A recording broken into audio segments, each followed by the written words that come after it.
inspiré par la vie et animé par le cœur. À partir de ce moment-là, dès le premier jour, on s'est toujours soucié de l'incidence des ingrédients qu'on utilise, mais aussi de nos produits finis par rapport au vivant, pas seulement celui de la peau, mais aussi celui de la nature.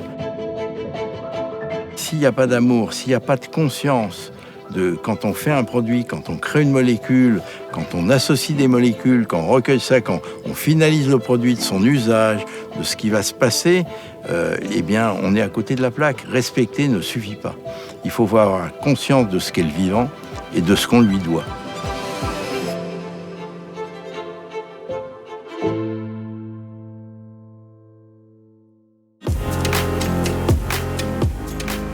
So we are speaking about the impact of chemicals in the ocean in general. We have a lot of pesticides, herbicides, which are used in common agriculture.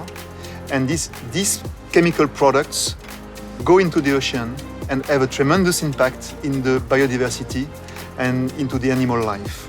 Of course, the impact of the cosmetic products which are intended to be used in a close environment to corals is important, and in that case, we are thinking about UV product, cosmetic product containing UV filter.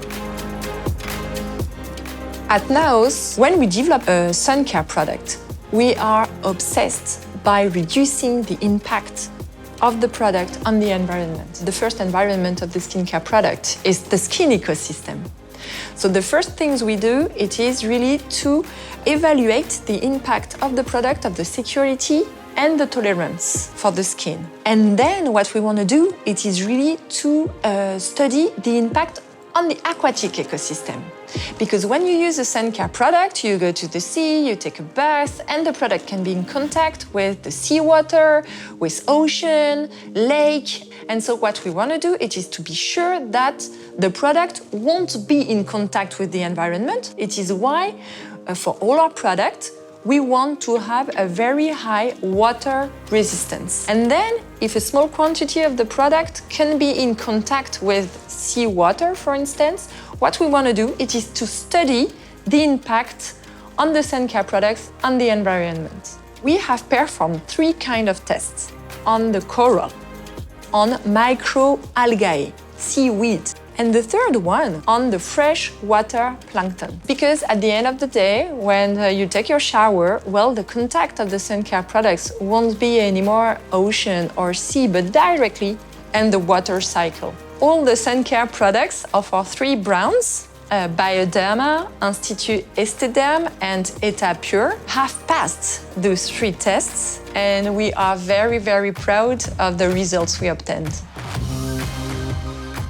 At Naos, we have huge criteria of selection of our ingredients that are in our sun care products. And the major one is the ecotoxicity. It means the potential toxicity of the molecule on the environment. It is very important for us to have a very low ecotoxicity for each of our ingredients.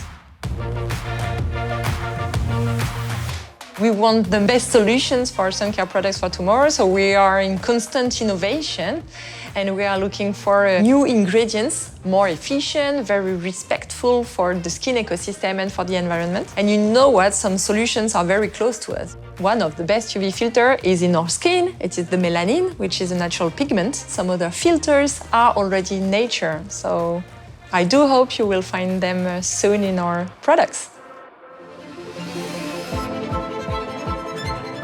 We have to remember that there are some very important areas such as Posidonia, such as coral reef, such as mangroves area, which are very important for biodiversity and marine life.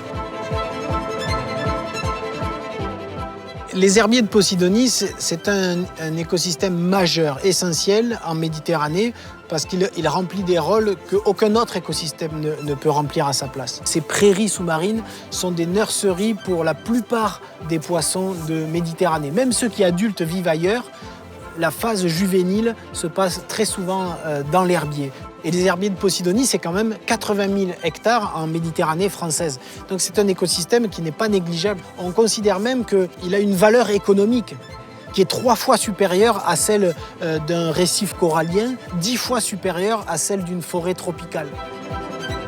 Il est menacé essentiellement par les activités humaines directes par le mouillage des navires.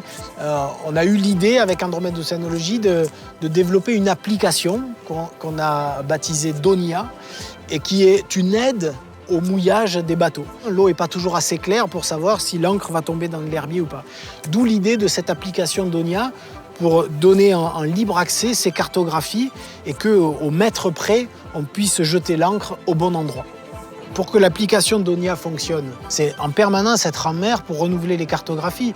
Et donc, ça veut dire des missions tout au long de l'année pour aller cartographier ces herbiers. Donc, il faut pouvoir financer ça.